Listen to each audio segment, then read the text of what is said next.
Thank you, Mr. Chair. Thank you for being here. I appreciate you taking time. I know that sometimes we don't make this easy on you, but running government should not be easy. Much to my chagrin, I think that we've already established that we don't have a really good handle on how many remote employees that we still have out there. And many of my questions was going to be around that, but so since we don't know that, let me lead with this.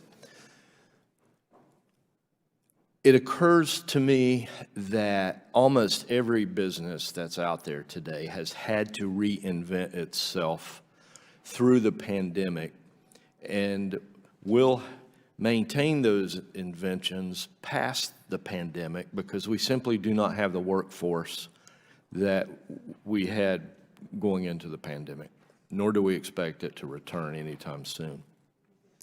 Can you give me any examples of how the federal government may have reinvented itself in light of the fact that we don't have the workforce that we had 3 years ago? I appreciate that question, Congressman. First and foremost, I'll say that I think one thing we don't talk about as much is that we had a huge acceleration of IT enhancements in our agency because our agencies needed to be able to continue to provide services during the pandemic with the fact that we couldn't be in a collective office space. And that's significant and is driving more of those efforts across government right now. It is supporting the work we're doing around recruitment. I think we're thinking about it differently. Agencies are expanding their talent pools because they have the ability to think more broadly about where they might have their employees situated. Okay. Are you aware of any studies that have been conducted regarding the productivity of employees that are working from home?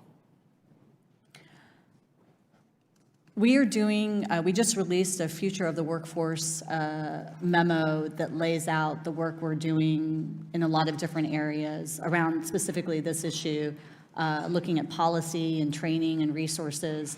Part of that is also the research piece. There are a number of studies that are looking at the private sector, as well as the work that we're doing internally in government that shows the connection between telework and productivity. You have the USPTO, you've got other companies as well. There's documentation that links, in some cases, where they are seeing higher levels of productivity. I don't have the specific research, but we are compiling that. I think that would be important because it appears that there will be some degree of folks working from home when we come out of this. My belief is that folks are far less productive, and I'd love to see somebody prove me wrong there. I have heard stories of, and I envision folks working at home, sitting in their pajamas on the edge of the couch, watching television while they're reading documents or email and doing their laundry and walking their dog and all those kinds of things that they would not be doing if they were in an office. Are you aware of, can you tell us the investment in equipment and technology that the U.S. government has made to send people home to work? I know that in business, folks have had to buy computers and printers and routers and security software and all these other things. Can you give us a number at what it's cost us to send everyone home to work? Congressman, I don't have that number available. I can also say there are numbers out there of the cost savings of actually when there's savings related to less space utilization. I'm sorry, I'm going to run out of time. Sure. I don't want to cut you short, but I'm going to get cut off here in just a minute. I think we should know that number, and I think we should be insisting that as people come back to work, they return that equipment to our inventory.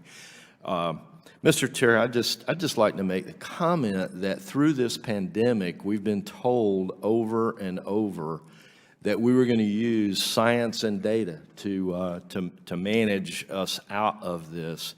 And I'm extremely disappointed that we have science and data so specific as to tell us that the pandemic is going to be over on May the 11th. Yet we don't have the data to support how many people we've got working at home and what it's cost us to send them home and when we're going to bring them back and that sort of thing. So with that, I yield back. Thank you.